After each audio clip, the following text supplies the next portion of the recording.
Hello. Welcome to this very special episode of Do Go On, the YouTube show, with me only here, Matt Stewart. The other two hosts, Jess and Dave, aren't here, basically. They're busy doing things, you know what they're like. But this episode is sort of a flow on from episode 195. Let's call it 195A, where we talked about John McAfee. And in that episode, we had a fact, quote, or question, which we do at the end of each episode from one of our Patreon supporters. You can support us on Patreon at patreon.com/dogoonpod if you want to. If you want to get involved, no pressure.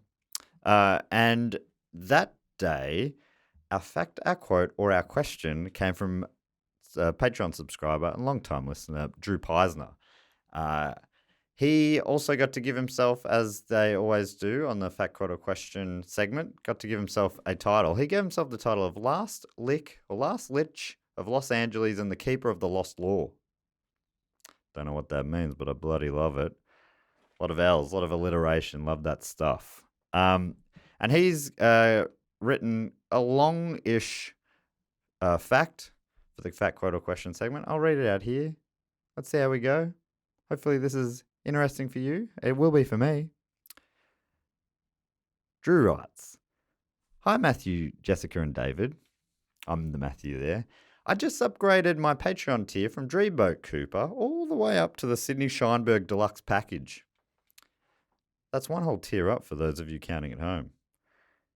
And I thought this might be the best way to submit my very first fact, quote, or question. Mate, this is the best way to do it. That bit I did not need to read." He goes on to say, "So this time I'm going to be coming at you with a Bond fact. A James Bond fact." Well, honestly, it's kind of a very mini report. It is. This is a little mini report, and it begins thusly. When Ian Fleming began considering bringing Bond to the big screen in 1958, he got together with his friends Ivor Bryce and Ernest Carnio and a screenwriter Bryce knew named Kevin McClory, and they began to write a James Bond screenplay, later called Longitude 78 West. Longitude 78 West. Though Fleming and McClory got on well initially, McClory's poorly received movie, which was released during the writing process of the Bond screenplay, turned Fleming sour on McClory and had Fleming doubting his abilities. I've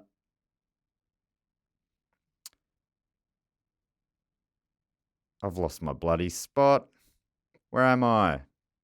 This is not going to be fun to watch. I will not be editing this. It's one camera. What do I do? Just do a jump cut? Well, you'll know. I don't know at this stage, but I doubt I will. What was I saying? McClory's poorly received movie, which was released during the writing process, had Fleming sour on McClory and doubting his abilities. As Fleming became less intrigued with the project, he began spending less time working on it, and as a result, McClory brought on a second screenwriter, Jack Whittingham, and he helped finish the script. The film, now with a completed script, was to be produced under the Xanadu Productions banner, formed by Fleming, McClory, Bryce, and Cuneo, but due to budgetary issues, the production was forced to fold. Though Longitude 78 West was never made into a film, Fleming reused the story in a later James Bond novel, Thunderball, which was released in 1961. McClory and Whittingham both received an advance copy of Thunderball and were immediately angered to find out that their collaborative story was being sold as the sole product of Fleming's imagination. That dastardly Fleming. And for that reason, the two took Fleming to court later that same year. Though the case was settled in Fleming's favour and the book was allowed to be published, the door was left open for McClory to revisit the case, and he did just that in 1963. The case, which lasted 3 weeks and did not see Fleming attend due to a heart attack he incurred at the same time, ended with an out-of-court settlement by Fleming at the suggestion of Ivor Bryce. McClory got the literary and film rights to the screenplay, while Fleming kept the rights to the novel under condition that future prints would have to acknowledge that the story was based on a screen treatment by Kevin McClory, Jack Whittingham, and the author. Because of the nuanced nature of the deal, when Thunderball was eventually adapted for the silver screen with Sean Connery playing the legendary spy, McClory received sole producer credit on the film under the Eon Productions banner. While regular series producers Albert R. Broccoli, real person, and Harry Saltzman, also real, received executive producer credits. Further complicating the matter, part of Eon's deal with McClory allowed him to produce his own version of the screenplay, so long as he did not release it within 10 years of the Eon-produced variant. In accordance with this deal, McClory didn't work on any Bond projects until the 1970s, when he began writing the script for what would become his rendition of Thunderball. Eventually in 1983, a very good year, after several unsuccessful attempts by Eon to cease production, Never Say Never Again began filming and became one of only 3 Bond films not to be produced by Eon, the other 2 being very loose adaptations of Casino Royale. One where James Bond was an American spy working for Combined Intelligence, and the other a parody film more in line with Austin Powers with David Niven, that Hollywood stud, taking the lead. Released during Roger Moore's turn as Bond in the main franchise, Never Say Never Again saw Sean Connery return to the role of Bond after 12 years. Playing an aging, more straight-laced Bond pulled out of retirement.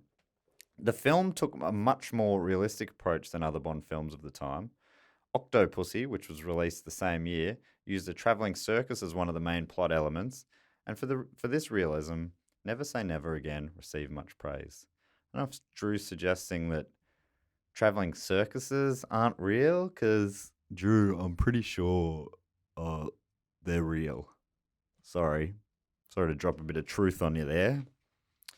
McClory even tried to produce a second remake of Thunderball titled Warhead 2000. That's a funny name. Through Sony, but after extensive legal battles with MGM and Eon, McClory ceded that he had exhausted all his legal avenues and decided not to pursue further action again against Eon or to produce Warhead 2000. It's like in the future. So that's the strange and convoluted history of Longitude 78 West, Thunderball, and Never Say Never Again. Sorry again for how long this fact was, but I hope you learned something new, and I can't wait to share more facts, quotes, or questions with you guys. Thank you so much, Drew. Your long-time listener, Drew Peisner, pronounced Peisner, which I nailed, aka the last lick of Los Angeles and the keeper of the lost lore. Thank you so much for that, Drew. And thank you so much for tuning in here to this show, which I think is pretty good. Maybe this is even better than anything we've ever done before. What should we call it? Maybe do go on Private Matt show for YouTube. Pretty catchy. I think that's not bad. Thanks so much for tuning in. Comment on stuff if you want below. I'll reply, perhaps. I got time. I'll put this up right now. So, yeah. Thanks for tuning in, and good night, Australia.